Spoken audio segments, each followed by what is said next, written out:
conversation has become, let's prove to the men how dispensable they are.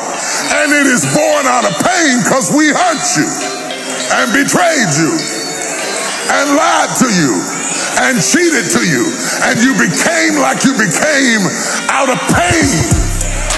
That is born out of pain is the way you cope with disorder. Insist for better out of me rather than replacing me. Real reason that abusive black women are so angry at you good black men is because the other races of women admire how emotionally strong you are. No matter how much verbal and mental abuse you endure, you never take out those traumas on the other races of women who choose you. How dare you not let your dysfunctional childhood stop you from having a mature adult relationship? How dare you not stay with me so I can keep taking my pain out on you? How dare you keep fighting me in court for visitation when you know I'm turning these kids against you? How dare you have my kids seeing you happy with her? How dare you get married so soon after we broke up, but I'm over here single 8 years later? And how dare you expect me to get over it 8 years later? And that is the real reason why so many of these angry, bitter, abusive black girls are so furious with you good, resilient black men. He wasn't my type at all. My type was actually Paul Walker recipes. What more do you want from me? He wasn't my type at all. And my type is not white. I'm just saying I was more interested in touch me. Paul and every Fast and Furious. Don't touch me. And even when I met him, I was like, don't he's touch kind of old. I just like his smile. It's pretty cool. This one his really personality, bad. His personality. This just went really bad, really fast. His personality was okay, but I'm getting off live. He didn't understand the Instagram model thing, so he would always talk down. So on you Instagram wanted the homie, models. you didn't want me. I never said I wanted the homie. I just said he was cuter. You said I'm old. Mm-hmm. You know all this already. I wasn't your type either, so relax. And yeah, so now we're here. It's like an actual somewhat of a love story, which is crazy because I didn't know that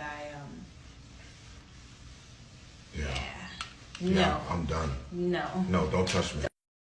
In any relationship, whether it's between man and woman or any other pairing, respect is one of the most critical elements that keeps it healthy and long-lasting. It is essential to have mutual respect for each other, opinion, values, beliefs, and feelings, because respect also means holding each other accountable for actions and words that are artful or disrespectful. When it comes to public display of embarrassment or humiliation, it is crucial to consider the potential consequences of our words and actions. It is understandable to want to joke around, to be playful with our partners, but it's essential to understand the limits of such behavior, particularly if your partner is uncomfortable with it. Public humiliation in any form can cause significant harm and create long-lasting resentment, which can only damage, the relationship irreversibly. In the case of the hypothetical situation where a woman, like the Tyree situation, publicly got embarrassed, by a partner, expressing a preference for his friend, it's essential to recognize that such behavior is not acceptable. Partners should never belittle, degrade, or embarrass each other in any setting, let alone in public. One is essential to communicate openly and honestly with our partner and seek to understand and respect their feelings, preferences, and opinions. And it is equally critical to express our own feelings and preferences in ways that respect our partners and build mutual understanding and trust. In conclusion, respect is the cornerstone of any healthy and lasting relationship. It is critical to treat our partners with dignity and empathy, avoiding words or actions that could cause, embarrassment in public, public humiliation, open and honest communication based on mutual respect and understanding can help build a stronger, more meaningful connection that can stand the test of time. You guys know why we disrespect you guys, right? Okay, this like for the women that love you, that get out of pocket, okay? Because there's just like some naturally psychotic women that's like, she's just gonna be out of pocket for everyone.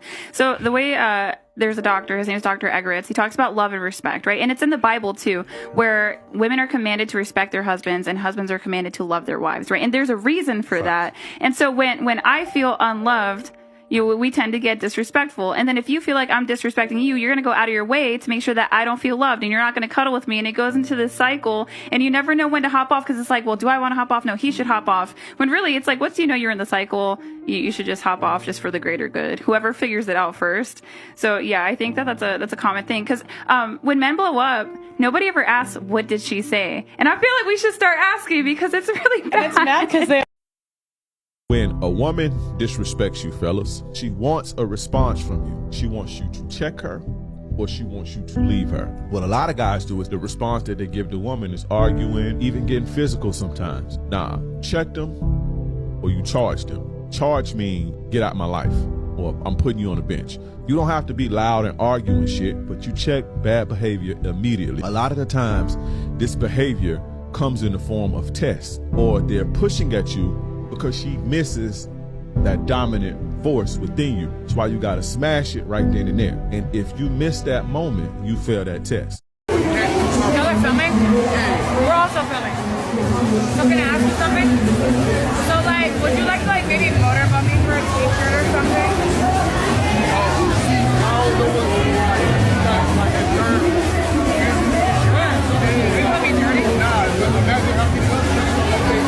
Literally zero. We just got here. What the fuck? Why are you trying me like that? No, you are.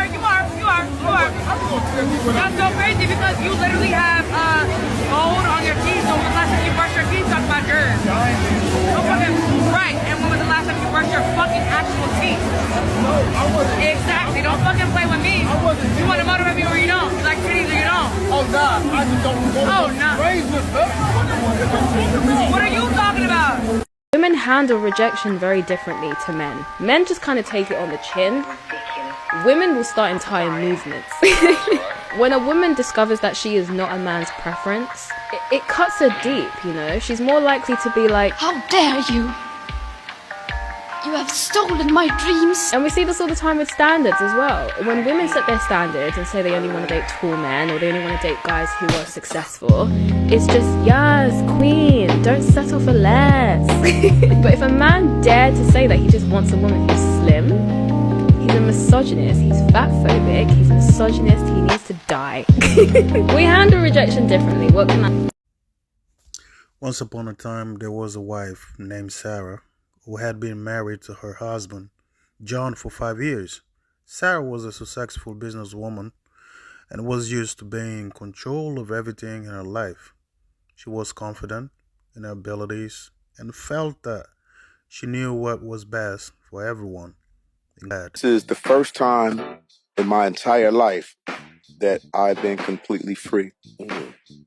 This is the first time in my life that I'm experiencing true freedom, meaning I'm free from a relationship. I don't need to make money. I don't have to work if I don't want to. I can work when I want to. All of my kids are grown, so I'm not a slave to my kids. I'm not a slave to anything. I'm not a slave to a job or any of that. So, just celebrated my 57th birthday. And like I said, for the first time in my entire life, I'm completely free. It's an amazing feeling. I don't have to worry about where you been, where you going, and who you with. You know what I mean? It's like none of that. It's all you. I feel sorry for you married motherfuckers right now. To be honest with you, You know, it's like, nah, let me just keep it all the way. Keep 100. It, please. You know, and I'm only saying this because I'm newly divorced. I don't know how I'm going to feel in the next 5 years, but right now, it's just bliss, complete motherfucking freedom.